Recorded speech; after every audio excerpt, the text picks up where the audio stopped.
Mga katropa, nandito tayo sa Barangay Tanza, particular dito sa Maharlika Highway kung saan pinangyarihan ng insidente nito lamang madaling araw, Pebrero 8 sa taong kasalukuyan.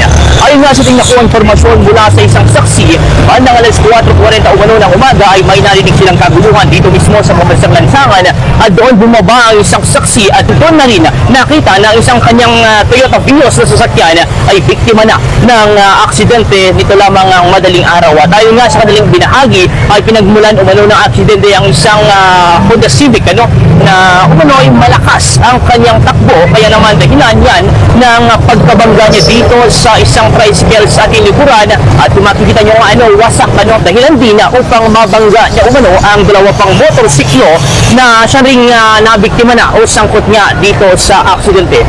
Bali, kaninang madaling araw, mga around 4:45.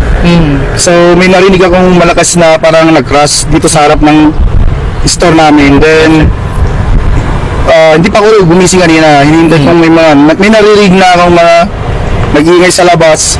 That's the time na naisip kong silipin kung anong nangyayari sa labas. So pagkasilip ko, wala na yung sasakyan ko dun sa dati niyang parkingan. Yes, sir. Yun, binuksan ko yung store. Ayun, nakita ko na andito na siya, wasak na.